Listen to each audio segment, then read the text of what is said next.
Salut Abraham, Salut Philippe, comment tu vas? ça va bien par la grâce de Dieu. Super, est-ce que tu peux te présenter pour les gens qui ne te connaissent pas? Ok. Alors, moi c'est Abraham Ocon, je suis entrepreneur en Côte d'Ivoire. Très bien, tu entreprends dans quoi? Qu'est-ce que tu fais? Nous sommes dans le domaine de la volaille, l'aviculture. D'accord? Voilà, avec la marque Gold Chicken, on fait des exploits au niveau des Benzavilles. D'accord. Comment tu te retrouves dans l'entrepreneuriat et quel est le rôle qu'Investir au pays a joué là-dedans? Ok. Alors, il faut dire que c'était en 2022. En 2022, j'ai passé mon temps à scroller les vidéos en ligne, comme tout jeune peut faire parce que je n'étais pas trop âgé à cette époque. Et très souvent, donc, depuis ma classe de troisième, je voulais entrer dans l'entrepreneuriat. Mais l'écosystème, tu vois que tes parents ne sont pas trop d'accord. Il faut négocier, renégocier. Donc, je me cherchais quelque chose qui allait me motiver, me driver pour que je puisse entrer dans le monde entrepreneurial. Et c'est comme ça, je cherchais des vidéos. Parce que moi, je me dis, il y a tout sur YouTube. La première fois que je suis tombé sur vous, vous avez dit que tu attends encore pour lancer. C'était une vidéo comme ça, j'ai regardé la vidéo à 22 heures. Je vous assure, je n'ai pas dormi. J'ai regardé la vidéo jusqu'au matin. J'ai regardé. Et puis je me suis dit, mais ça fait peur. Parce que là, si je dois commencer à entreprendre, c'est que je ne vais plus écouter papa. Ok. C'est que je ne vais plus écouter papa. Donc je me suis rapproché encore de papa. J'ai échangé avec lui. Il m'a dit, bon, là tu es en terminale. Concentre-toi. Parce qu'à l'époque, c'était compliqué. C'était vraiment dur. Mes parents ne sont pas ici, ils sont en campagne. Mon papa, il est planteur. Ma maman est ménagère. Donc moi je suis ici, voilà, depuis un bon moment, j'étais chez mon tuteur, donc c'était vraiment compliqué à l'époque. Tu vas à l'école, c'est dur. Donc je me disais, bon, il faut faire quelque chose à l'insu, pour ne pas que les gens puissent te tirer là-dessus. Donc en première, même je précise, en première, je travaillais puis je partais à l'école. Donc je travaille dans l'après-midi quand je descends. Je ne dis pas, mais je vais au travail. J'étais agent commercial dans une entreprise immobilière. Donc je vais te le nom ici. Et après ça, je me dis, bon, il faut se lancer. Monsieur Philippe donne des conseils ici. Donc, j'ai commencé à suivre les vidéos régulièrement. À l'époque, vous postez à 10 heures où il y a une vidéo qui Oui, sort, oui, oui, je me etc. Donc, rappelle. j'ai commencé à suivre régulièrement, je C'était il y suivais a longtemps ça. régulièrement. Je suivais régulièrement. Et puis, un jour comme ça, quelqu'un me dit, mais tu vas passer combien de temps à suivre les vidéos sans lancer? Donc, j'étais là, moi, je me posais des questions. Et puis après ça devenait comme des tourments. Bon, j'ai dit, bon, il faut prendre une décision. Tu es un homme maintenant. Tu dois prendre une décision. Tant que tu n'es pas auprès de papa et que tu te débrouilles un peu, tu es un homme. Et j'ai réfléchi. J'ai pris mon petit calepin. Vous avez dit comme ça, avant de faire quelque chose, il faut noter. C'est pourquoi j'ai dit que vous avez été un moteur pour moi, en fait. Donc, j'ai noté beaucoup d'idées. Et j'ai dit, bon, je vais commencer par une idée. La première idée, c'était de faire une entreprise qui allait permettre à ce qu'on puisse réduire la cuisson des sauces. Donc la sauce graine, c'est que pour faire la sauce graine, c'est très compliqué. Il faut un temps long, etc. Donc je voulais réduire, mais je me dis, tu as combien pour lancer ça? Tu n'as pas d'argent, tu n'as pas de cash. Je suis resté là avec des idées.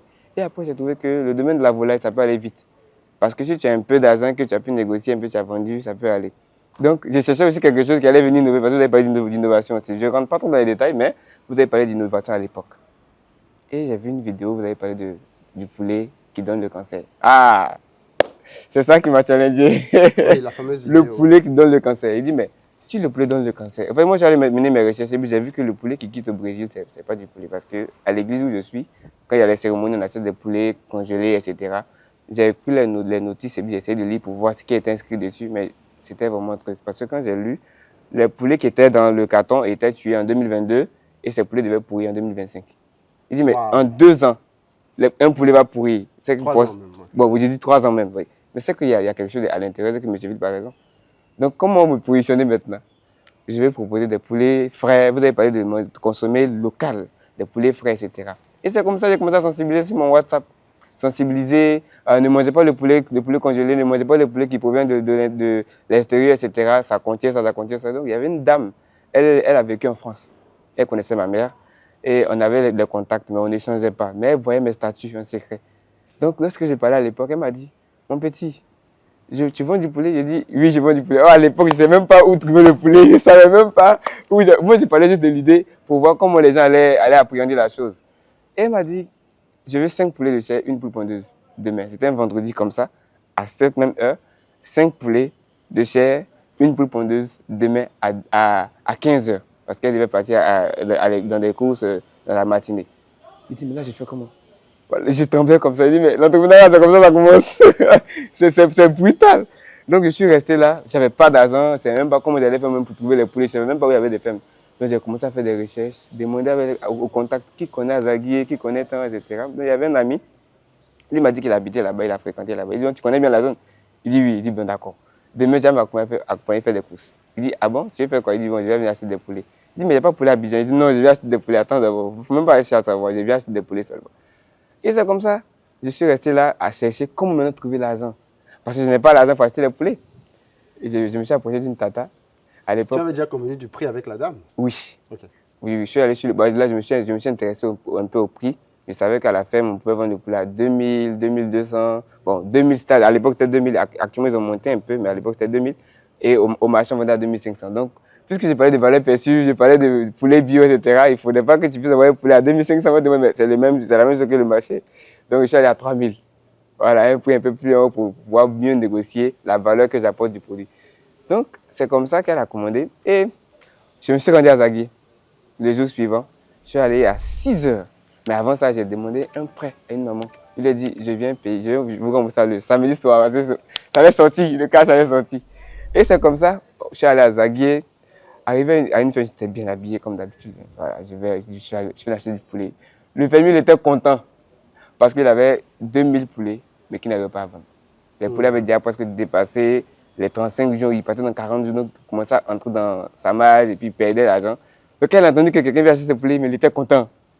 Il arrive et dit, mais vous voulez combien de poulets, monsieur? Il dit, je veux 5 poulets. Le gars, il est furieux. Il dit, mais tu veux acheter 5 poulets ici à Zaguier? Tu quittes Abidjan, tu veux acheter 5 poulets ici? Il dit, oui, ça se fait pas. Il dit, non, ça se fait pas. Moi, je te veux pas les 5 poulets. Il était énervé. Il dit, mais ça quoi ça tu m'as fait déplacer? Tu m'as appelé depuis. Il faut le faire asseoir pour lui expliquer l'idée, parce que ces poulets étaient très bons aussi. Moi, avant, mon père était agriculteur, donc on élevait les poulets africains. Donc je connais un peu comment la volaille fonctionne. Donc il faut l'expliquer que, voilà, voici l'idée, voici l'idée. À l'époque, l'idée n'était pas bien peaufinée, mais au fur et à mesure, je peaufine avec des innovations. Il dit, bon, quand je vois ce que tu me dis, ce n'est pas la même chose. Et puis je vois que tu viens pour innover, et puis tu es un jeune, tu es très intelligent. C'est justement à cause de ça que je donne mes poulets. Sinon, vraiment, mon petit, tu m'as fait quelque chose. Il dit, s'il vous plaît. Donc, il m'a donné les 5 poulets à 2000. C'est déjà juste pour m'aider, M. Koulibaly, que je salue au passage, s'il voit cette vidéo. Il m'a donné ses poulets à 2000. J'ai pris les poulets, j'étais très heureux. Mais je ne savais pas que les pondeuses, c'était des poules qui étaient là pour pondre sur une période. Je ne savais pas ça. Donc, il faut me lâcher une femme de pondeuse. Parce que tu as vu les poulets de chair. On a acheté une femme de pondeuse. Il y avait une dame qui avait, à l'époque... Et le temps passe. Le temps passe, oui. C'est pourquoi je suis allé très tôt le matin. Là, on était entre 11 heures. Ok, 11 heures, tu avais déjà tes 5 poulets. Il y avait déjà mes 5 poulets de chair. Tu devais les livrer vivants ou nettoyés? Nettoyés. Ok. L'histoire arrive. Donc, c'est comme ça. On est parti dans une autre ferme de poules pondeuses. J'ai vu la patronne était là avec son véhicule, une dame bien. J'arrive et dis, oh, je suis entrepreneur, etc. Oh, c'était mon premier jeu d'entrepreneuriat. Oh. La dame dit, ah, c'est très bien. Je dis, bon, je suis venu acheter des poules pondeuses là. Elle dit, d'accord. Oh, bon, j'ai 5 poules, 200, pardon. 200 poules pondeuses, mais qui ne pondent pas. Donc, je veux les liquider rapidement, si vous pouvez les prendre, etc. Je dis, madame, je suis venu acheter une poule pondeuse. Elle s'est pas fâchée. Elle s'est moquée. Elle s'est moquée de moi. Elle dit, mais regarde comment tu es habillé, regarde comment tu es, et puis tu viens acheter une poule pondeuse à la ferme. Mon ami, t'es un plaisantin, il faut passer. Il dit, j'ai changé avec la dame. Elle dit, tu sais que je me fais rire, non? Je ne peux pas te vendre une poule pondeuse. Va au marché. Finalement, la poule pondeuse, j'ai acheté ça au marché parce qu'elle n'a pas voulu. Oui, j'ai acheté ça au marché, elle n'a pas voulu me vendre. Mais ça m'a frustré. Je dis, mais tiens, cette dame-là, c'est pour qui? Mais après, je me dis, mais tu as 30 000, elle a des millions, toi, tu veux dire quoi? Je ne peux rien dire. Donc, je suis resté là, j'ai pris conscience et dit, ben, c'est vrai, il ne faut pas rester là. Donc, j'ai pris la poule pondeuse au marché d'Abobo en venant d'Azaguier et je suis allé à l'église. Parce que mon oncle, il est pasteur, donc c'est là-bas que je suis parti à l'église et demander une permission pour tuer les poulets. J'avais déjà tout apprêté, hein, les takeaway, je savais ce qui était ici. Donc, ça, c'est mon argent, j'ai acheté ça rapidement pour garder au cas où j'ai des commandes. Mais je n'avais pas le fonds de commerce. C'est ça que je n'avais pas. Donc, je suis allé, j'ai tué les 5 poulets de chair, j'ai tué la pondeuse, j'ai plumé tout, j'étais content. On était entre 14 heures, elle habitait à Bassam, madame. Donc, c'était moi qui devais les livrer. Entre 14 heures et Odon, je l'ai appelé. Je lui ai dit, ah madame, on a fini de faire vos poulets. C'est ma première cliente. Elle me dit, monsieur, est-ce que vous pouvez fumer les poulets? Il dit, fumer les poulets, comment? Elle dit, je veux que vous puissiez fumer les poulets pour moi. Il dit, madame, mais je ne peux pas fumer les poulets. Elle dit, si tu ne fumes pas les poulets, mon ami, on va laisser tomber. Il dit, laissez tomber. Moi, je savais ce qu'il y avait dans ma tête. Il dit, mais là, en fait, ça sonne pas. Laissez Tu as un tomber. crédit, on dit laissez tomber. Laissez tomber quoi? Elle dit, je veux que tu fumes les poulets. Je dis, madame, je ne peux pas fumer les poulets là. Et puis l'heure est déjà partie. Moi, j'avais une répétition à 17h. Et je suis musicien. Elle me dit, si tu ne peux pas fumer les poulets, tu laisses tomber. Et puis elle me raccroche. J'appelle elle de quoi? Je lui dis, oui.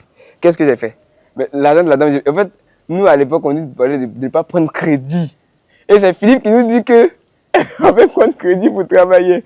Mais en fait, je suis réveillé, j'étais tétanisé, je ne savais pas ce que j'allais faire. Il dit, mais j'ai dit quoi à la dame?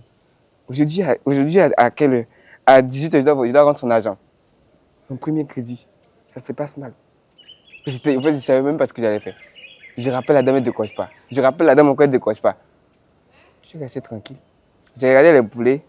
On m'appelle, on dit, ah, la répétition a commencé, tu es où? On t'attend pour jouer. Il n'y a pas le temps pour dire, tu vas chercher client, etc. Moi, en fait, je ne savais pas ce que j'allais faire. J'ai demandé une permission. Est-ce qu'on peut avoir frigo? J'ai demandé. Il y a un tonton qui m'a dit, ah, tu as commandé ton projet là? Il a parlé un peu à gauche, à droite. Il dit oui. Il dit, mais je n'ai pas de frigo. Il y a une dame qui a commandé, elle n'a pas accepté. Il dit, non, mais tu peux mettre ça chez moi, il n'y a pas de problème, tu peux garder. Monsieur Opa, si se reconnaît bien, il m'a donné son frigo, j'ai mis les 6 poulets. Maintenant, il faut expliquer à la dame que je ne peux pas donner ça aujourd'hui. Mais je ne sais pas c'est quand je l'ai donné, je ne sais pas c'est quand je vais libérer. Donc, je l'ai appelé, j'ai dit, ah, bon, comme je suis à la répétition. Finalement, elle a décroché. Et puis, non, la cliente n'a plus décroché, elle n'a plus pris mes appels. Donc, j'ai appelé la dame qui m'a prêté l'argent. Pour lui dire, ah bon, je vais vous donner l'argent, mais laissez-moi jusqu'à demain parce que voilà, je n'ai pas pu. Elle dit, d'accord, il n'y a pas plus de connaissance, il y a du bon sens, donc ça allait vite. Donc, le dimanche, parce que le samedi soir, quand j'ai fini la répétition, je vais m'asseoir. Je me dis, mais je fais comment? Quelque chose me dit, prends les poulets, donne à ta tante, elle va cuisiner, vous allez manger, tu vas trouver une autre solution. Si c'est pour aller faire manawa, puisque avant je faisais les trucs de maçon, là, c'était mon job. Depuis la classe de 5e, c'était mon job même pour pouvoir avoir l'argent. Manawa, c'est quoi? Aide-maçon. Aide-maçon, voilà, aide-maçon, pour ceux qui ne savent pas. Donc, tu allais faire ça pour avoir de l'argent. Je dis non. Philippe nous a dit qu'il faut être résilient, il faut travailler dur. Ça ne sera pas facile, mais tu as laissé comme ça pour partir. Si tu laisses comme ça, c'est quand tu vas venir répondre encore. Au fait, j'ai raisonné, j'ai dit non. Bon, je ne donne pas à quelqu'un. Je vais trouver une solution pour vendre. Donc, je suis allé dormir la nuit comme ça. Le dimanche matin, on devait aller au culte, bien sûr. Je me suis mis en veste, comme d'habitude. J'ai tout fait. Je suis allé à l'église. J'ai porté mes poulets. J'ai fini le culte. À midi, j'ai fini le culte. Je sors de l'église. Je viens, je vois mes 6 poulets. Je regarde tout le monde. Je dis, bon, il faut vendre. Il faut trouver une solution pour vendre, pour donner l'argent de la dame. C'est là que en fait, j'ai compris une autre facette de l'entrepreneuriat. Et c'est là qu'on dit un entrepreneur vient pour résoudre des problèmes. C'est pas quelqu'un qui vient s'asseoir et puis, vas-y, t'as fait. Non, il est là constamment pour résoudre des problèmes. Donc, j'ai vu mes 6 poulets, comment on fait pour vendre. Donc, je prends un poulet, je vais voir une maman. Puisqu'on est à l'église, c'est une grande église, c'est une grosse communauté. Je vais voir maman, parce qu'en fait, à l'époque, étant le neveu du pasteur, quand tu dis que tu viens voir un poulet, on va dire, oh, toi le neveu du pasteur, toi tu vas poulet comment? Ah, le boss, ça ne colle pas. Ça ne colle absolument pas. Donc, c'est comme ça que je me suis approché des mamans. Je viens vers une maman, ah, je vends du poulet. Depuis quand tu vends du poulet? Tu vends du poulet à quel moment? Non, toi, arrête de nous faire. C'est poulet de qui tu vends? Oui, c'est mon poulet. Toi, tu vends du poulet, tu as fait où ça? Etc. Donc, c'est comme ça, j'ai peiné. Il y a une maman qui a dit, elle dit, ton poulet là, c'est combien? Elle dit, c'est 3000. Elle dit, donne-moi un poulet. Elle dit, quand elle a pris le poulet et qu'elle m'a remis les 3000, parce que j'ai sauté. Elle me dit, mais il y a quelque chose, non, il n'y a rien. Moi, je connais mon combat. Toi, tu ne vas pas comprendre. En fait, j'étais tellement content. Je dis, mais c'est comme ça l'entrepreneuriat, il y a un problème. Tu trouves une solution, puis ça passe quoi.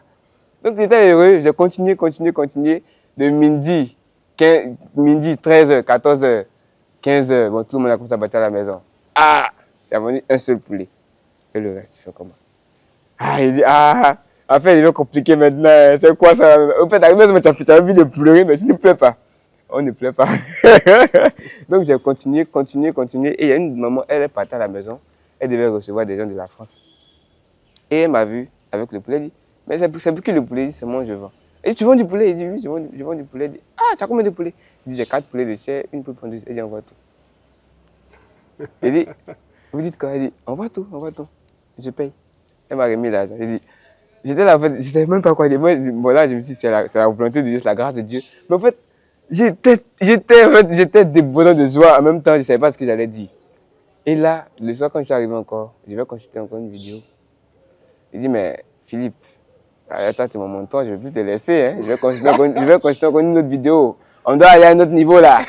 Et c'est comme ça, les commandes ont commencé à s'enchaîner. Le jour suivant, j'ai eu une commande de 10 poulets. Donc, l'ami qui m'a aidé, à partir à Zagué, je l'ai pris comme un partenaire, quoi. Donc, je lui ai dit, bon, toi, tu vas chez les poulets, tu m'envoies ici, moi, j'emballe et je vais livrer. Donc, on a commencé comme ça. J'emballais dans la cuisine de ma tante, que je salue, Madame Matin. Elle m'a beaucoup aidé, cette dame-là. Donc, je prends le poulet. Il m'envoie, j'emballe, je vais livrer. Mais à l'époque, je partais aussi à l'école. Donc, il faut... Tu es dans quelle classe? Terminale. Terminale.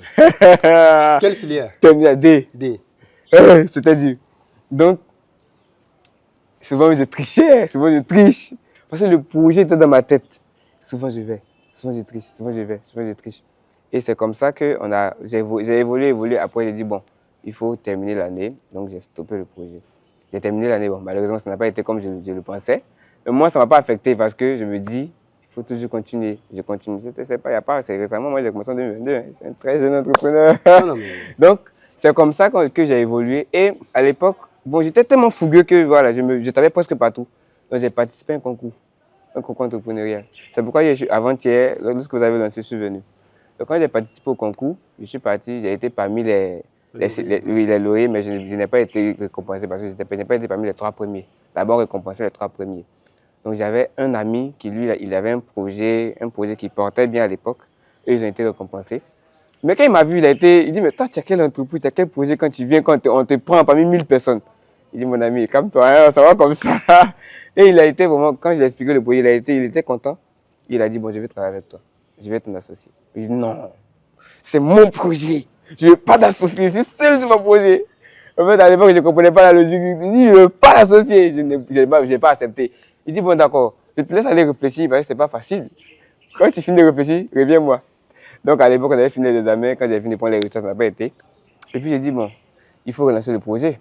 J'ai dit à papa que, bon, tu sais que c'est dur. Tu sais bien que actuellement, c'est toi qui gères. Quand je vois tous les enfants que tu as, c'est compliqué. Moi, je me cherche. Je me casse. Il dit, bon, c'est ta volonté, il n'y a pas de problème. Je sais que j'ai confiance en toi. Mon père était vraiment un déclencheur parce qu'il a été très compréhensif dans tous les processus de ma vie. Quand j'ai eu mon entrée en 6e, ce n'est pas un père qui a été trop exigeant. Il m'a dit simplement, va à l'école. Ne sois pas parmi les derniers, ne sois pas aussi parmi les premiers, sois parmi les meilleurs. C'est tout ce que je souhaite pour toi. Cette parole-là, ça ne m'a jamais quitté. Donc, en toute chose, quand je fais, je veux être parmi les meilleurs. Et être parmi les meilleurs, vous savez, forcément, tu seras en haut. Donc, à l'école, je me challengeais. En terminale, quand j'avais commencé le projet, c'était une mauvaise période, même vous avez dit. Mais bon, la chose était dans ma tête, c'était depuis la classe de seconde. Quand j'ai eu mon BPC, je voulais faire la série technique pour aller faire le génie industriel. Parce que moi, je suis fou d'industrie. J'aime la transformation. Mais bon, les parents ont dit, il n'y a pas d'argent. Même j'étais à l'intérieur du pays. C'est moi-même, j'ai forcé. J'étais petit, je suis venu à Abidjan, j'ai dit, bon, je vais faire réaffectation là. Et comme vous ne pouvez pas vous déplacer, moi, je suis venu faire ma chose. J'étais petit, j'avais pratiquement, bon, pas petit, mais quand tu vois l'âge à l'époque et puis toute la foule que j'avais, c'était pas donné à tout jeune. Donc, je suis quitté là-bas, je suis venu à Abidjan. C'est moi qui j'ai fait la réaffectation. J'ai changé d'école pour venir à Abidjan. Et lorsque je suis venu, je devais changer de série. On dit, il n'y a plus d'argent. Ça m'a tellement fait mal. Tellement fait mal. Je dis, mais pourquoi l'argent peut constituer ce problème-là? Parce que moi, j'ai industrie. C'est pourquoi dans tous mes projets, quand je pense mes projets, je pense à l'étape industrie. Et je suis beaucoup dans les projets agricoles comme avicoles. Voilà, les autres projets là, bon, tu peux faire ça pour avoir un peu d'argent pour réinvestir dans ton projet de cœur. Mais mon projet même que je veux, c'est l'industrie. C'est pourquoi je vous suis beaucoup. Avec le boss Bertin, que je salue. Ce que vous faites, c'est tellement génial. Donc, c'était comme ça qu'on est parti. Après, j'ai accepté l'offre de mon collaborateur, M. Timothée, il va se reconnaître. Donc, j'ai accepté son offre et puis on a continué le projet. On a continué, c'était pas facile. C'était vraiment pas facile. Parce que là, j'avais vraiment un truc qui était d'apporter des poulets, mais pas des petits poulets au marché. Parce que j'avais compris que quand tu parles de valeur perçue, il faudrait que le produit aussi vaut son prix. Aller prendre avec les fermiers, souvent on te dupe, on te ment, on te dit le poids c'est ça, tu arrives, c'est pas ça. Or tu commences à acheter maintenant en nombre. Et quand tu achètes le plus, ce n'est pas ça que les clients s'attendent à un bon produit, que tu livres un mauvais produit, ça commence à huer après. Donc, nous, on a pris une petite ferme et on a commencé à engraisser les poulets. Oui, j'ai commencé à engraisser les poulets. J'achète, je viens, j'engraisse et je livre. Ah, les clients ont trop aimé. Les poulets de 3 kilos, 2 kilos. On a arrêté à un certain moment, mais on compte reprendre très bientôt. Parce que là, maintenant, on a pris le local de Benjerville le mois de février passé. Oui, j'ai pris un grand local à Benjerville. Parce que le projet maintenant est en voie de développement. Donc voilà ce que investir au pays a fait pour moi. Et Philippe Simon. Excellent. Non, mais c'est une preuve que un jeune qui ne fait rien dans nos pays, c'est un jeune qui est paresseux. C'est sûr. Parce que tu as quel âge maintenant? Bon, 23 ans. 23 ans. Tu as quel niveau d'études? Bon, j'ai arrêté en classe de terminale. Ok. Oui. Tu avais eu ton bac ou pas finalement? Non, j'ai pas eu mon bac. Ok, donc après tu n'as pas continué. Oui, j'ai pas continué, mais je compte reprendre en candidat libre comme Ok, comme on mais dit. il faut comprendre et avoir ton bac. Non, ça c'est clair. C'est très important d'avoir au moins le bac. Parce qu'après ça t'ouvre, tu peux Ouais. reprendre tes études quand tu veux, tu as Ok. un bac et tu peux faire des choses. Il faut Ok. avoir au moins le bac quand on peut. Ok. Mais qu'à cela ne tienne, des jeunes comme toi, il y en a plein qui suivent le média et qui lancent des business rien que sur la base de vidéos gratuites. Et c'est très bien que toi-même tu aies expliqué ton parcours de manière assez... enfin, je pense que je t'ai laissé Ouais. la latitude d'exprimer toi-même comment tu as vécu les choses. Si. Et c'est important parce que les gens c'est le constat que je fais en tout cas, hein, les gens qui réussissent ont ça de particulier qu'ils ne se contentent pas d'écouter. Ils appliquent. Super. Et tu verras bien que la première personne qui t'avait dit qu'elle allait acheter, finalement, elle n'a pas acheté. Ouais. C'est horrible de faire ça. Donc, je dis, cette dame-là, c'est un petit monstre. Ouais. De faire ça. Parce que, tu vois, elle ne réalise pas à quel point ce que tu as parcouru comme chemin pour Ouais. lui trouver les poulets. Ouais. Tu as même prêté de l'argent, enfin, elle n'a aucune idée. Elle donne une parole et après, elle se désengage au dernier moment. Quoi qu'il en soit, pour toi, ce qui devait être quelque chose de dur s'est transformé En opportunité. en une opportunité qui t'a permis de voir qu'il y avait une vraie niche dans les C'est ça. poulets. Et en creusant, tu t'es rendu compte qu'il fallait faire des poulets un peu plus gros, et ainsi de Si. suite. Et c'est ça, en fait, l'entrepreneuriat. Hein. Dans ce que tu as décrit là, il y a les bases pour réussir en business. Super. Je connais très peu d'entrepreneurs pour qui le projet qui leur donne de l'argent, c'est le projet avec lequel ils ont commencé au départ. En général, un entrepreneur, c'est quelqu'un qui, confronté à des difficultés, réajuste son business model. Super. Par exemple, toi, tu dis bien qu'au début, tu achetais des poulets à la ferme et tu allais les vendre aux clients. Mais tu t'es rendu compte que les fermiers, parfois, te donnaient des poulets qui n'étaient pas gros comme tu l'espérais, alors que tu avais déjà vendu quelque chose à tes clients. Et de là, il t'est venu l'idée de créer toi-même ta petite ferme dans laquelle tu vas prendre des poulets, les engraisser, donc leur donner à manger, pour qu'ils atteignent un certain poids et les revendre un peu plus cher sur le marché. Et c'est ça l'entrepreneuriat. C'est cette capacité à pouvoir identifier que là, il faut que je fasse un pivot.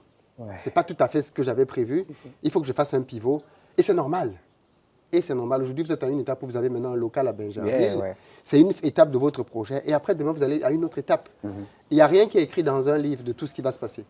C'est au fur et à mesure que tu es sur le chemin que tu vas découvrir des choses et que tu vas te réajuster. La finalité étant juste de ne jamais abandonner. De ne jamais abandonner. Donc, bravo. Tu n'as que 23 ans. Tu as commencé à quel âge? Ce que tu dis, la première fois que tu as commencé, à 20 ans. Tu es encore très jeune, très frais, très dynamique. Et je te souhaite de réussir dans ton aventure entrepreneuriale. De toutes les façons, si tu es résilient, donc quand la vie te donne un coup, tu te relèves, tu réussiras. Super. Il n'y a pas, c'est la caractéristique première de tous les entrepreneurs qui réussissent. C'est le fait que peu importe le coup qu'ils reçoivent, ils se relèvent.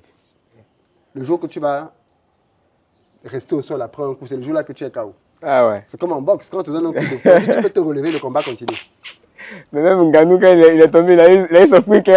Oui, bon, c'est une allégorie. Mais l'idée en tout cas, c'est de dire que bravo pour ce que tu fais. J'espère que cette vidéo va encourager beaucoup de jeunes. À ce que vous réalisez bien qu'il ne vient pas d'une famille riche. Quand on comprend ce qu'il a dit, au contraire, il vient même d'une famille très modeste. Et pourtant, depuis jeune, il avait un rêve entrepreneurial et il y a cru. Il y en a ici qui ont des cuillères en or. Il y en a ici qui ont des parents qui leur donnent de l'argent. Il y en a ici qui ont une famille qui est là pour eux. Et parfois, le confort est l'ennemi du succès. C'est ça. Parce que tu as tout autour de toi, tu ne réalises pas que tu es un privilégié. Et tu ne réalises pas que les conditions que tu as, en réalité, doivent te permettre d'aller plus loin. Et moi, bien évidemment, j'encourage tous ceux d'entre vous qui ont des projets, qui ont des rêves, qui brûlent en vous, de les lancer. j'aime souvent dire que chacun d'entre nous a eu une idée qui peut le rendre milliardaire. Le problème, c'est que beaucoup de personnes ne le sauront jamais parce qu'ils n'ont jamais lancé leur idée. Ouais. Tu ne sais jamais quelle est l'idée qui peut te rendre hyper riche financièrement. Et tu ne le sauras jamais tant que tu n'essayes pas. C'est ça. Donc, Ça, c'est clair. merci beaucoup, Abraham. Merci beaucoup, Philippe. Que Dieu te bénisse dans tes activités. Amen. Beaucoup de courage.